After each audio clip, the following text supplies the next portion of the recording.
Assalamualaikum warahmatullahi wabarakatuh. 4. Sekarang kita masuk kurikulumnya. Apa kebiasaan Sayyidah Khadijah? Sudah? Yang pertama, beliau menyempurnakan tugas di rumah tangga yang tidak membebani Nabi ketika pulang. Saya ulang, beliau menyempurnakan tugas di rumah tangga yang tidak membebani Nabi ketika pulang. Bu, kita menghargai semua perkembangan pengetahuan, teknologi, peradaban dan sebagainya. Tapi ibu jangan sampai lemah dalam satu hal ini. Demi Allah saya katakan, apresiasi tertinggi dari Allah kepada seorang perempuan yang telah berumah tangga ternyata bukan profesi dunianya, tapi ketika ibu bisa optimal menjadi seorang ibu dengan semua tugasnya. Kalau belum menikah jadi seorang anak dengan tugasnya. Kalau menikah belum punya anak jadi seorang istri dengan tugasnya. Nanti saya turutkan hadis-hadisnya. Jadi ibu itu ke surga, maaf ya, kalau nanti masuk dengan izin Allah misalnya, tingkat tertingginya itu bukan karena misalnya aktif mendampingi kegiatan di luar, bukan karena aktif punya kegiatan banyak dengan teman-teman, bukan. Yang paling utama itu di rumah anak bagaimana. Sehingga ketika suami pulang, dia membawa satu hasil dari kegiatannya, dalam lelahnya dia menikmati candanya yang telah menyelesaikannya istrinya. Itu bu, setiap apa yang dikerjakan kalau benar demikian, perhatikan hadisnya di At-Tirmidzi. Idza shallatil mar'atu shalataha wa shamat shamaha wa hafizat farjaha qila laha yaumal qiyamati udkhulil jannata min haitsu syi'ti. Kalau ada seorang perempuan enggak pernah salat sunnah, cuma salat fardu saja. Enggak pernah puasa sunnah, puasanya Ramadan saja. Dia menaati pada suaminya, menjaga kehormatan keluarganya. Dia menempatkan tugas di rumah sebagai tugas utamanya. Maka apa yang terjadi? Qila laha yaumal qiyamati, dikatakan kepada perempuan ini saat kembali kepada Allah di yaumil hisab, udkhulil jannata min haitsu syi'ti. Cepat langsung masuk surga dari pintu mana saja yang kamu kehendaki. Enggak ada hisab. Sekarang ibu enggak dilarang, silakan. Pengajian banyakin, optimalkan. Tapi dengan pengajian itu balik bawa ilmunya kepada anak. Kalau perlu aja. Kegiatan di luar silahkan. Tapi jangan sampai, maaf, ibu aktif di luar, tapi anak ibu dititipkan pada orang lain. Sehingga dia mendapatkan karakter dari perawatnya, bukan dari ibunya. Jadi wajar kalau dia nggak kenal ibunya. Wajar kalau nggak akrab. Wajar kalau dia mencari jati diri di luar. Karena dia nggak kenal ibunya. Nanti kalau saya dengan ayah, saya bicara fikih ayah. Sehebat-hebatnya ayah, sesibuk-sibuknya di luar, itu di Quran selalu dialognya anak dengan ayah, nggak pernah dengan ibu. Ibu pernah dengar misalnya ada dialog ibu dengan anak di Quran? Nggak ada. Selalu ayah, anak, ayah, anak. Kenapa? Karena fungsi ibu itu sudah di rumah yang paling utamanya. Maksud fungsi di rumah itu adalah capaian dengan anaknya optimal, kasih sayangnya, curhatnya diterima, perawatannya, candanya. Kenapa banyak dialog dengan ayah di Quran? Karena ayah kesibukan banyak di luar, jangan sampai karena sibuknya itu lupa dengan keluarga di rumah. Karena ternyata yang ditunggu anak itu adalah sosok orang tuanya. Nah sekarang sudah ayahnya sibuk, ibu ikutan sibuk. Apakah salah? Tidak. Salah itu ketika ibunya sibuk, anaknya tidak mendapatkan orang tuanya. Itu problemnya. Dan itu banyak ditemukan sekarang. Ibu silahkan, mau sebanyak apa sih mau dikumpulkan? Bangga kalau statusnya bisa diupdate.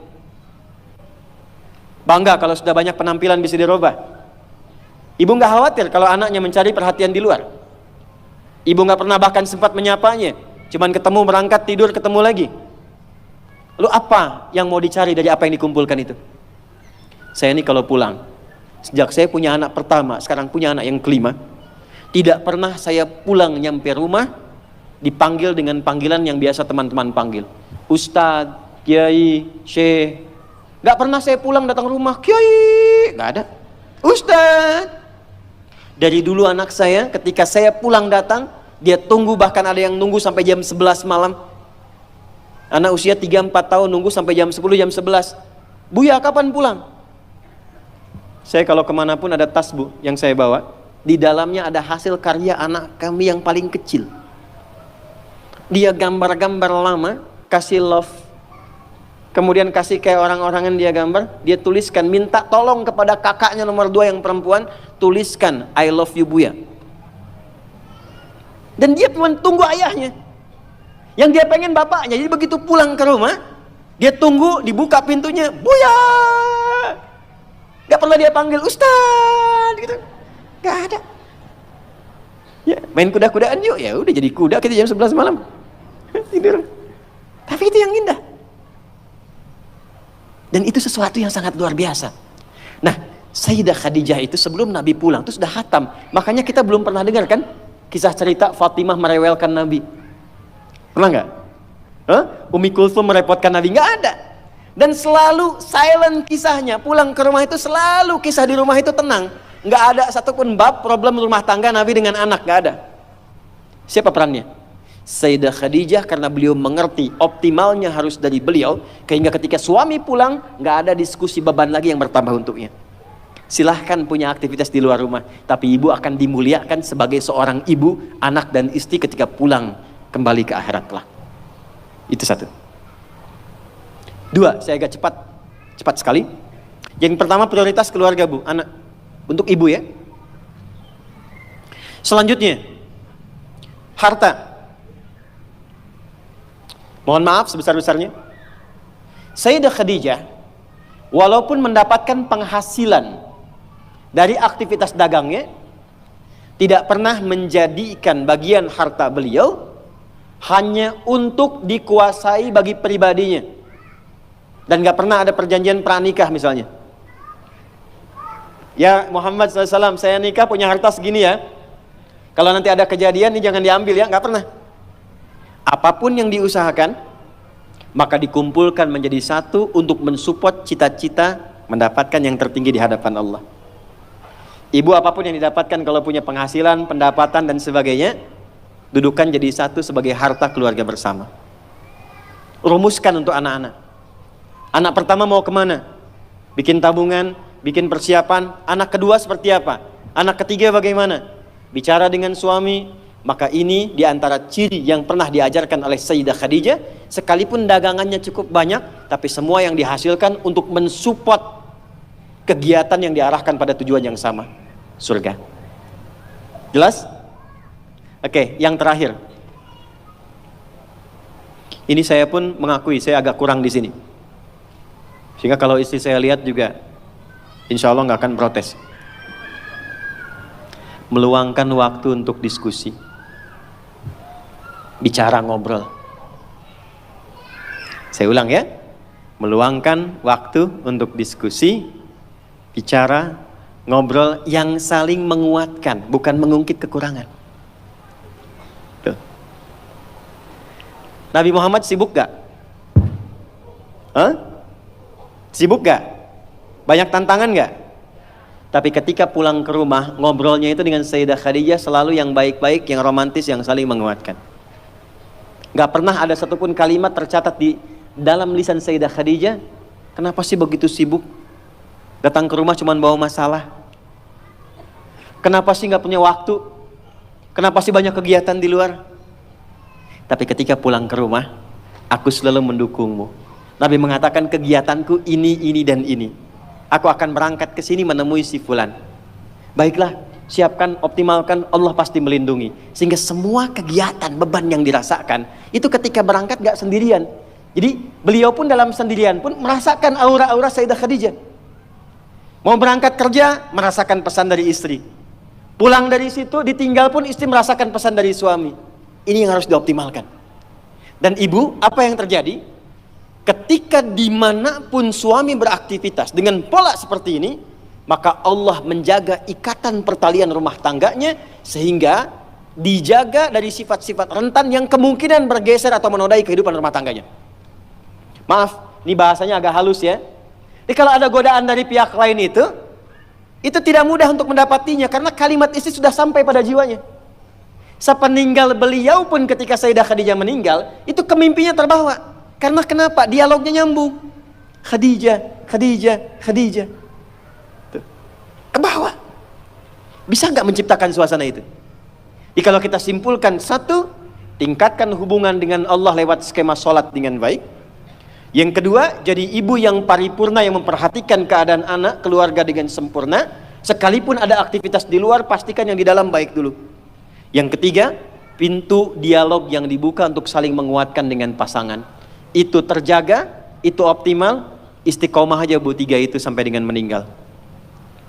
Maka silahkan tunggu panggilan pulang, ya ayyatuhan nafsul mutmainnah irji'i ila rabbiki radiyatan mardiyah fadkhuli fi ibadi wadkhuli jannati. Baik, saya akhiri ke ujungnya. Saya berikan waktu nanti 10 menit kalau ada yang ingin bertanya apa saja, karena ini saya terakhir kali untuk membimbing di sini. Ya, saya harus berikan pernyataan bahwa mohon izin mungkin ini bagian terakhir dari ta'lim saya pada ibu semuanya, dan besok saya akan berangkat ke Jepang membuka sekolah di sana, ya, dan di sini mungkin ini bagian terakhir kita akan berjumpa sebelum Ramadan. Nanti setelah Ramadan kita tata lagi ya. Nah, sebelum Ramadan, betul kan? Ya, Ramadan tanggal berapa nanti? 1. Kalau 23 batal 22 hari. Tanggal 1 Ramadan. Nah, pelan-pelan ya. Ramadan gunakan dengan baik kurikulumnya untuk menerapkan apa yang tadi disampaikan. Jadi saya tidak ingin pulang dari sini lupa dengan sholat. Oke? Yang kedua, maaf, pulang cek lagi ya, pakaian, harta dan sebagainya. Itu saling menguatkan. Kalau bisa begini, Bu, izin ya, maaf, ini bagian terakhirnya. Sayyidah Khadijah tuh nggak sendirian. Beliau punya partner, teman dialog. Kalau bisa cari teman-teman yang baik, saling mengingatkan. Ya, bikin saf yang baik, saling menguatkan, saling mengingatkan pada yang dicintai oleh Allah Subhanahu wa taala. Jadi, saya simpulkan 3, sholat jaga. Yang kedua, kondisi di rumah dijaga dengan baik. Pastikan semua apa yang dicintai oleh Allah itu yang kita gunakan, perangkat, pakaian, makanan yang masuk, tugas yang paling optimal. Dan yang ketiga, selalu punya visi ke depan yang baik yang didialogkan untuk dengan suaminya masing-masing. Maaf, ibu sekarang yang punya anak-anak, segera siapkan anak itu ke depan mau jadi apa. Ibu yang rencanakan itu Sayyidah Khadijah begitu. Ya, ini si anak nomor 1 ahli apa, kedua apa, ketiga apa, dialog dengan suami, terangkan kepada anak, ajak jalan ke tempat-tempat itu untuk motivasi. Itu poinnya. Kalau ini dilakukan sampai akhir kehidupan, mudah-mudahan dalam nuansa yang singkat ini Allah berikan keberkahan pada kita semua insyaallah. Baik, paham? Jelas? Ada pertanyaan silakan. Cepat saja, 1. Ya, boleh 1 dulu, silakan. Cepat saja. Boleh pinjam mic-nya? Ya, 1. Boleh terkait dengan tema atau di luar topik, boleh dengan cepat. Bismillahirrahmanirrahim. Izin bertanya Ustadz, terkait seorang muslimah yang memang dia belum menikah, nah ingin menjaga ifah dan izahnya Ustadz, terus melihat juga zaman sekarang yang semakin canggih, maju melesat dengan cepat, sehingga emang kadang susah gitu mengimbangi, apalagi seorang muslimah yang sering dia teh ke bawah-bawah dengan lingkungannya yang nggak baik gitu. Ustaz, bagaimana cara mengimbangi kita agar di samping kita bisa menjaga ifah dan izah, kita juga dapat melatih kreativitas kita untuk mengikuti perkembangan zaman. Ustaz, terima kasih. Saya jawab dulu. Yang pertama begini, saya bacakan dulu hadis Nabi sallallahu alaihi wasallam. La taqumus sa'atu, dalam perjalanan waktu nanti akan ditemukan suasana. Pertama, taqarubuz zaman, waktu semakin cepat berlalu. Jadi setahun kayak sebulan, sebulan kayak sepekan, sepekan kayak sehari, dan sehari cepat sekali sekilatan waktu. Terasa nggak sekarang? Kayaknya baru kemarin, sekarang ketemu lagi kan? Oke, teruskan. Taqarubul aswaq, pasar mudah diakses. Terjadi percepatan digitalisasi. Dulu berangkat ke pasar pakai angkot, gitu kan? Kemudian turun beli sesuatu. Sekarang klik datang ya. Di masa-masa itu akan terjadi seperti apa yang Anda sampaikan. Kata Nabi, tantashirul fitan, godaannya makin banyak. Fitan itu jama dari fitnah, dari pergaulan, dari perpecahan, dari hoax, dari polarisasi. Yantashirul kadzib, banyak manipulasi. Maka dalam suasana itu apa yang Nabi bimbing kepada kita untuk menjaga dalam kebaikan? 1, pilih teman-teman terbaik.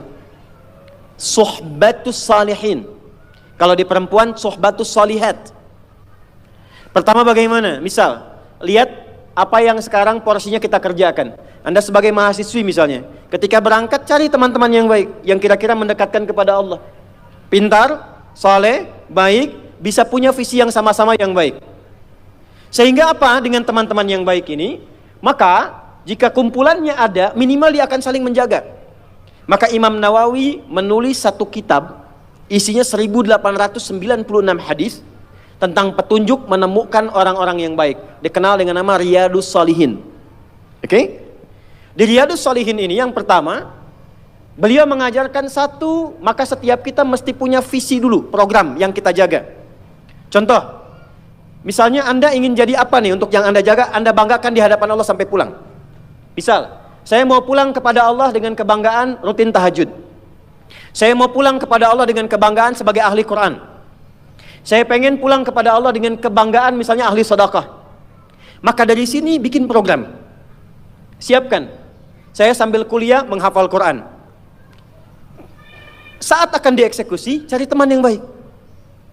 Identifikasi siapa teman-teman yang kira-kira bisa diajak separtner dengan program yang Anda siapkan. Maka ketika Anda temukan itu, ngobrol, jadikan satu, ikuti bareng-bareng, bikin schedule dalam keseharian. Saling mengingatkan.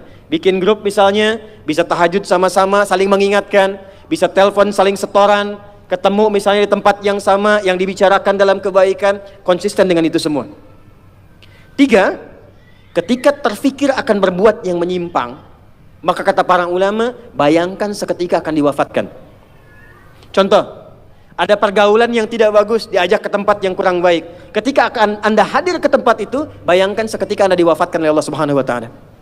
Maka kalau kita bisa keluarkan, punya kurikulum, programnya disiapkan, punya teman yang baik, niatnya diperbaiki, dan terjaga dari maksiat, insya Allah dengan konsistensi seperti ini, itu akan terjaga dan tidak akan terpengaruh dalam setiap perkembangan zaman. Tahu ikan di laut ya? Warnanya banyak kan? Tapi tidak pernah asin kan? Kenapa? Karena dia punya prinsip dalam beraktivitas. Maka dimanapun Anda beraktivitas, kalau Anda punya prinsip sebagai seorang muslimah, punya capaian target yang harus diraih, dijaga dengan teman-teman yang baik, maka insya Allah saya kira semua akan saling mengingatkan dan tidak menjaga Anda sendirian terombang-ambing dalam keburukan. Jelas ya? Wallahu ta'ala a'lam bis-shawab. Silakan. Agak cepat. Saya dengar, ya. Bismillahirrahmanirrahim. Assalamualaikum warahmatullahi wabarakatuh. Waalaikumsalam. Pertama-tama izinkan saya mengucapkan alhamdulillah. Baik. Karena pada akhirnya saya bisa menanyakan ini langsung dengan Pak Ustadz Gurundat. Baik, terima kasih. Saya di November, maaf ini urusan pribadi ya. Di kalau November 2002 saya Sudah di izin Bu, Ya, pribadinya untuk Ibu atau boleh orang dengar? saya sepribadi. Kalau pribadi yang kira-kira kalau orang dengar menjadi kurang bagus, nanti Ibu boleh sampaikan terpisah. Enggak apa-apa. Baik ya? Saya beri sesi nanti supaya Ibu bisa sampaikan terpisah setelah ini. Baik ya? Terima kasih. Boleh ya? Ya, Assalamualaikum silakan ke belakang. warahmatullahi Salam. Assalamualaikum Ustadz. Salam. Ana min Malang fil hakikoh ana uridu ada ila misro wa asta'adda darusna ma sadiqatina fil misro sanatain walakin qadarullah fi akhirih ijaz syahadati roba ala sanatain summa Ustadz akhirih ana darustu fil jami'a funnun summa sami'tu qala sadiqi ya Ustadz hadani shalah as-su'al yakni limada jika sholat bisa merubah kehidupan seseorang, lantas mengapa? Mohon maaf ibu-ibu, ini pertanyaan teman-teman saya. Lantas kenapa seorang mungkin marbot atau takmirul masjid la ghaniyun ya Ustadz? Kada hada sya'urtu bil huzn wa hada soal yubtiluni bakam tulisannya kadalik. Wa ana mutawatir la astati ajibu hada soal kadalik Ustadz. Alhamdulillah. طيب بعد من كنا تريدنا أن تسألنا باللغة العربية فلا بأس. Syukran Ustadz. عفوا. So you can ask me with any languages that you want to speak. If you want to ask with English, okay, inshallah. Even in Arabic, inshallah, I will answer. Even in Japanese, watashi wa Indonesia no adi desu. Even in France, bonjour, comment ça va? Ça va bien. Even in Tagalog, komasta ka mabuti? Even in Bangladeshi, kamu naso baluashi. Ini beliau tanya, singkatnya begini. Ya, saya senang belajar bahasa. Jadi saya kalau mau dakwah ke negara itu tertentu, saya pelajari bahasanya. Jadi saya mau ke Jepang, saya belajar bahasa Jepang. Ya, saya mau ke Eropa, saya pelajari. Ini teman kita, adik kita bertanya, kenapa marbot masjid itu nggak kaya? Kalau memang Islam itu datang untuk merubah kehidupan seseorang. Pertanyaannya yang mau dirubah itu apanya? Karena mindset seseorang berpikir, kalau berubah itu selalu penampilan materi. Sedangkan Islam itu datang bukan untuk merubah materi, tapi mempercepat dan memberikan keberkahan pada tujuan berkehidupan. Perhatikan baik-baik, ada 4 pilihan dalam berkehidupan. Silahkan gunakan. 1 dengan kedudukan, 2 dengan harta, 3 dengan ilmu, 4 dengan tenaga. Dan itu ada babnya. Kalau Anda ingin dengan kedudukan, jangan tanggung yang paling tinggi. Cita-cita diplomat jadi menlu sekalian. Cita-cita di birokrasi jadi presiden sekalian. Ya, jangan tanggung, jadi yang paling tinggi. Nanti ada babnya, ada fikihnya. Ya, namanya Kitabul Imarah namanya. Kitab ke-33 di Sahih Muslim. Ada 54 topik.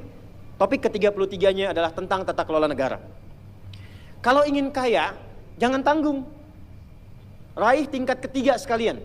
Tingkat pertama tuh kaya, kedua kaya banget, ketiga kebangetan kayanya. Dan semua sahabat dapat level itu. Nanti ada kurikulumnya di Al-Bukhari, Kitabul Buyu', kitab tentang tata kelola niaga. Tidak pernah ada sahabat Nabi, kemudian tabi'in dan generasi setelah itu yang mengamalkan bisnis dengan metode itu. Tidak pernah mereka berdagang dan kembali modal, nggak ada. Mereka selalu kembali untung. Nggak ada dagang kembali modal, kembali untung. Abdurrahman bin Auf, Utsman bin Affan. Yang pertama tadi Amr bin As, Umar bin Khattab dan sebagainya. 3, ilmu. Ilmu jangan tanggung, jadi pakar di bidangnya. Utsman lihat, oke, yang di birokrasi Amr, saya di harta. Tapi Ali melihat, Utsman sudah ngambil harta, Amr sudah ngambil kedudukan, saya pilih ilmu, passion saya di ilmu. Maka yang diperdalam ngaji. Abu Hurairah ikut, Salman ikut. Jadi kebanggaannya itu bukan ketika kaya, tapi ketika dia punya ilmu yang bertambah. Dan itu yang dia bawa bekalnya menghadap Allah. Kemudian yang paling menarik, ilmu sudah diambil oleh Ali bin Abi Thalib, Abu Hurairah. Harta diambil passionnya oleh Utsman. Kedudukan diambil oleh siapa? Umar bin Khattab. Ya, kemudian Amr bin As. Maka Bilal melihat, dari 4 ini tinggal 1, tenaga. Maka beliau dedikasikan hidupnya untuk mencari ridha Allah yang merubah hidupnya dengan tenaganya. Dengan tenaganya. Maka yang dipakai azan. Allahu Akbar, Allahu Akbar. Selesai azan, Nabi langsung komen. Bilal langsung like, sahabat langsung share. Dan kita subscribe sekarang. Apa komen Nabi? Aku dengar suara terumpah kaki Bilal di surga. Bilal ketika mendengar itu, adzan aja udah komen saya ke surga. Ngapain lagi saya kerja harta seperti Utsman? Secukupnya yang ada, yang penting saya jaga, meninggal masuk surga. Itu fikihnya. Maka dari sini muncul fikih marbot. Jadi kalau Anda ingin jadi marbot untuk mencari dunia, Anda salah tempat. Anda harusnya datang ke Hijab Fest, lihat orang jualan, pelajari itu, besoknya jualan jilbab. Kalau Anda ingin menjadi seorang ilmuwan, salah kalau jadi marbot. Belajar, datangi pengajian, pelajari dengan baik. Saya Bu gini-gini juga, saya senang riset, senang belajar. Kalau saya sedang kosong, artinya tidak mengajar, saya ajak keluarga ke toko buku. Saya sampai sekarang masih belajar fisika Bu. Kimia saya belajar. Saya masih ngitung proton, elektron, ini kemana, ini senyawa, ini unsur, ini apa. Ya, besi misalnya rumusnya verum, F besar, E kecil. Atomnya itu nomornya 26, ada isotop 55, 56, 57, 59. Yang paling stabil itu isotop 57, surah 57 ayat 25 sampai 26, surah besi kan? Gitu. Saya sampai riset. Energi potensial, EP sama dengan M dikalikan G dikalikan dengan H. Kalau potensi kita bagus jadi kinetik, setengah M dikalikan V kuadrat. Gabungkan EP kemudian dengan EK menjadi energi mekanik, dipakai kemana aja. Karena passion saya di pengetahuan. Jadi kalau ditanya, saya nyambung. Saya cuma gak bisa main lato-lato aja. Orang tanya saya hukum musik, saya gak semudah lisan mengatakan halal, haram, tidak. Saya riset Bu. Sampai ke notasinya, apa jenis musik, apa karakternya, dari syair sampai ke sekarang, sampai ke notasi. Itu saya pelajari. CDF, GABC, GFIS, DFIS, GDFIS, GABCIS, DABCIS, DFIS, GIS A, FIS, GIS A, BCIS, DIS E, BCIS, DIS F, FIS, GIS AIS B, FIS, GIS AIS B, CIS, DIS AIS FIS, DIS AIS FIS, GIS AIS BIS, CIS. Apakah saya bisa main musik? Tidak. Saya nggak terlalu suka. Main piano nggak bisa, gitar nggak bisa, karena gelombang kami di Quran beda. Tapi untuk memberikan hukum saya riset. Saya tahu ini lagunya fulan, fulana. Kita bisa berikan hukum. Ya? Kalau kita tahu passion kita bisa milih pertahankan untuk pulang, jadikan itu sebagai istiqomah jalan pulang kita. Jadi kalau Anda pengen sukses, ukurannya duniawi, jangan jadi marbot. Nanti kotak infak hilang semua. Marbot itu pilihan, fikih sanadnya ke Bilal. Saya punya murid-murid yang belajar khusus tingkatan S1 sampai S3. Kami berikan beasiswa, nanti sebentar lagi dibuka untuk yang perempuan. Itu yang ngajarnya semua pakai sanad. Jadi azan aja ada sanadnya sampai ke Nabi. Semua hadis pakai sanadnya. Jadi itu jawabannya. Untuk menjadi marbot, perubahan yang dihadirkan dalam Islam, tinjauannya tidak selalu materi. Maka apa yang dipilih itu? Kalau sudah dipilih, maka jaga konsisten sampai pulang.